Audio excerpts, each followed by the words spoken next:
So one of the challenges that we have today is how do we talk to those business leaders in a way that is material to them and interesting to them and gets their attention. So we'll get started here. I want to go through and introduce our panel. From the far right, I've got Ed Pagett, who is VP and Chief Information Security Officer for Lender Processing Services, a career IT security expert, application security expert. He has multiple certifications, as I think everybody on our stage and on the panel today.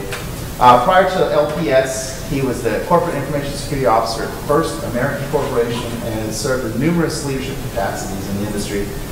Perhaps most interesting is he's from Southern California and has a computer science degree from University of California at Irvine. So he's an alumnus of our host institution.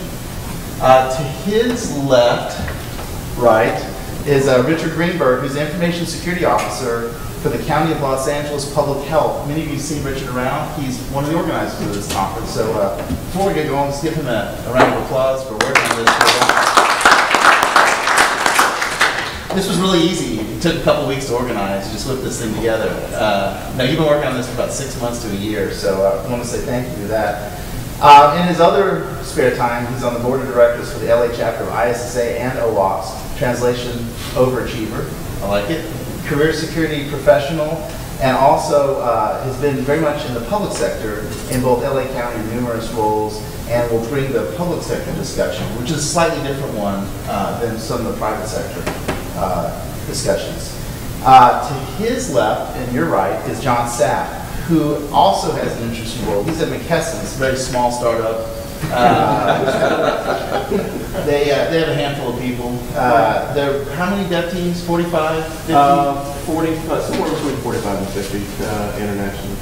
So John's role is very interesting. He works on the product side of the house and is working with the team to develop products to bake in security many times in environments where security and system security has not been a key driver up to this point. He is the company's representative to the High Trust Council, and formerly was working on Y2K, as many of us were back about a decade ago, and brings a perspective of how he sells the concept and bakes in the concept to the business units and to those lines. So our other panel discussion, if you could picture Tom Brennan, and Tom might show up. If he doesn't, you can give him a hard time for the rest of the day and a half because he was supposed to be on this panel. I'm sure he's out of his booth talking. Tom is founder and CEO of Proactive Risk. How many people have met Tom? You know Tom. Okay, obviously. Low-key guy, ex-Marine, security professional. He's on the global board of directors for OWASP. So if he is here, he'll contribute. If not, then you can give him a hard time the rest of the conference. And we'll get started. I gave that Southwest Airlines CEO quote as kind of a backdrop to this discussion. It's like, how on earth do you discuss these issues? And one of the key challenges is how do you do so absent of a breach? Like, how do you tell the stories? How do you translate technical risk into kind of something that matters to people that aren't of IT backgrounds? So I'll start on the far end with that. What has worked for you? I know you've had lots of fun doing that. I would say first thing is know your audience, and with that I think we need to have business as a second language class for most of our IT and development resources. We keep talking about technical risk. We're mired in it. Sometimes we can't get out of it, and quite frankly that's not about driving revenue. It's not about retaining revenue. It's not about any of those things that your various stakeholders are looking for. If you're having a conversation with the CEO wants to know that you've taken care of it for the most part. That is why, as a CISO, you're predominantly there is to orchestrate those programs. So now the issue is, what is he focused on? He's focused on stakeholder value. He's focused on market share. He's focused and concerned about reputational risk, but that's part of why you're in place. So I'd say the first thing is business as a second language. A lot of us need to start developing that and recognizing that each of the various other C-levels have their own unique language. You've got one that's about driving revenue and stakeholder value. You've got one that's all about reduction of cost. those are completely different conversations, and you need to be able to adjust your conversation and your dialogue based on which individual you're talking about, and yet still maintain the integrity of the overall theme that you see behind that, the curtains there. And I'll put Tom on the spot. What do you think, Tom? So I agree with what he said. I'm a little concerned. And you'll be happy to know, as an ex-Marine, that most of the questions will be formed in a true-false way. Excellent. So real simple. Well, it's good to check because the Air Force is either up or down. It's not really much. So for the context, I'm an ex-Air Force guy, and there isn't a day that goes by that I don't give an ex-Marine a hard time in the form of Tom Brennan. So we'll get that. Richard, the question was for the newcomers and for including Tom Brennan. What is the and kind of what are the things that help you translate this technical risk in terms of to business language, and how do you interact with non-IT or app security people to short of a breach to communicate the risk? Richard or John? The largest task I had when I started working in public health was learning the business of public health. Because anyone you speak to, IT, they don't really care about IT. It's, I drive a car, do I care what's going on in the Well, some here probably do. But I just want to get from A to B. They want to get to the patient care, they want to get to the word for prevention, and they don't really care. IT is just a tool. We all live and breathe it. They don't care. So you can't talk to them in IT language. It's all about business, risk. They understand risk, clearly. And you have to make that clear, so it's a big education up front. Front loading, normally when we start a job, we learn about what we're doing, how it's being implemented there. In the business side, I had to learn the business. So I had two jobs.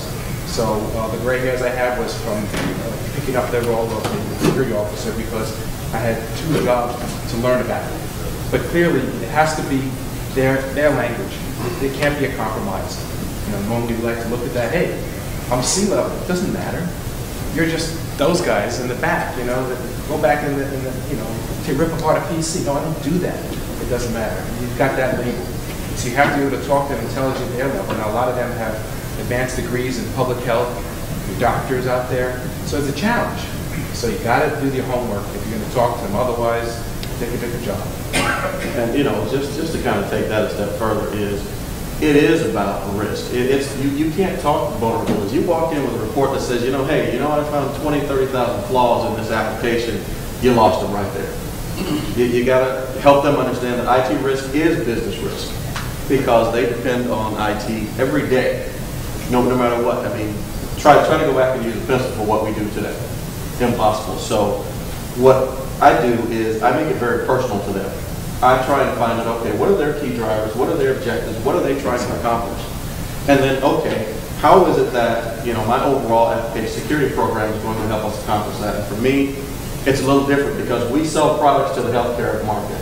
So we think we have a responsibility and an accountability to ensure that what we deploy is very secure, that it is the least vulnerable that it can be, because we don't want to be seen as a facilitator to a breach, because at the end of the day, that's all our customer cares about, is that we don't put them in harm's way. Yes, they care that our product works, feature and functionality wise, but they also, when it comes to regulatory compliance, they don't want to be in the hot seat because of us. Okay. Tom, anything on that? I share kind of the same concepts here, but the point I think that's really important is getting aligned with the organizations, right? So when we talk about security and security risk, right, most of us here kind of come from the same background, that you explain to an organization that, hey, you left your house, you put your alarm on, the red light was on, you feel secure, you left, okay, you're safeguarding your items and your assets. Have you ever had anybody that installed alarm systems try to break into your house? The answer is, well, no. Then you kind of have a conversation relative to physical security and you relate that. So the idea of the car and the brakes on the car is what security should be. It should be kind of the process that it helps organizations be secure, meet compliance, and be better for their customer. But as you talk to organizations and you try to explain this to them, that's the first step, trying to have them understand that we're here as an organization, service providers, organizations, the industry as a whole, to kind of help limit risk and help organizations be better at what they do. It's kind of the OWASP world, that's what. One question I had for you guys is, we talked about this last night in the speakers dinner, was one of building allies. I mean, in addition to your, obviously you've got to have your most, strongest sponsor, your boss, whoever that person is. And just a quick survey, Tom excluded. Who do y'all report to? You report to the CFO or COO? Or CIO. CIO. We're literally, yes. I report to a VP of Development Support Services with more of a dotted line to the CISO. Okay. So it's really it's a driving initiative for him, and he reports to the corporate CIO and CTO. I think the number, the ISC squared CISO coaching book has about 64% in the survey. About 64% of CISOs still report to CIOs, and then the rest are either chief risk officers. So outside your traditional chain of command, what other key allies did you feel you had to have? How did you win those? And how did they help you push the app security program? And I'll start far left with that.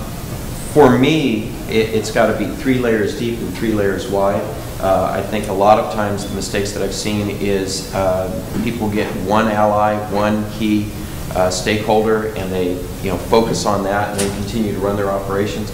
Your role in influencing into an organization application security will not succeed if you hang your hat on just a single individual. Yeah. So quite frankly, I'm looking at, as I affectionately call it, layer 8 and layer 9 of the OSI model, budget and politics. You absolutely need to have some executive layer level 9 and layer 9 individuals. You need to be able to speak to the layer 8 folks, be it procurement, be it the CFO, those that are doing everything they can to reduce costs and to make sure that they understand the consequences of reducing certain things in the wrong areas for maybe the right reasons, but the impact that has elsewhere. Most talk about, well, it's absolutely critical that you need to get the development managers in line. Well, quite frankly, maybe half to 70%, depending on your organization, don't really care. So now the issue is, but do you have a champion that's underneath them that's influential? Not management, leadership, and those aren't always the same. So who are the in-the-field leaders? And for those of you in the military, yes, there's an importance to the chain of command, but there's also something about field leadership. And some of what we need to do is the grassroots effort of generating that groundswell to all of a sudden somebody going, politically, it would be advantageous for me to take advantage of this, and then all of a sudden some additional development managers are now on board. Now all of a sudden development managers start looking at each other and going, well, competitively within the organization. So leveraging all of those dynamics, I'm going to go 3 wide and 3 up and 3 down and try to influence as much as I can and not get stuck on that one individual and hope and pin all of my hopes on that individual. Did you have a how? Like, how did you started at one point. What was was there 1 or 2 things and just like, this is how I just walk around the organization, take people out to lunch? I mean, how do you? Absolutely. Lunch budgets come in handy because everyone's busy. Recognizing, again, what buttons to push and not in a manipulative way, but realizing which landmines to avoid because, quite frankly, the destruction left by your predecessors may still be felt, and that what I call poison rabbit syndrome is still there. Yeah, I tasted that. No, we're never going back to that. And yet still trying to find another way in, whether it be tool or process or wording. You've got to avoid those landmines and then focus on building that influence. And part of that is learning the business, and part of that is listening far more than the preaching that winds up happening. I think some people are too apt to jump to want to fix something, and quite frankly, if it's not working at home with your spouse, why do you expect it to work at home? Take a look at it as a marriage, long-term relationship.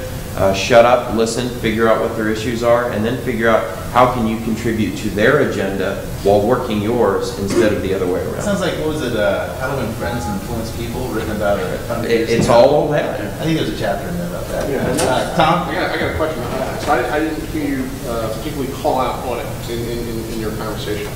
For me, in my past 2 roles, building a relationship with audit, building a relationship with compliance is absolutely been very supportive. But as far as making the tactical advances, I needed to start with those that are actually driving revenue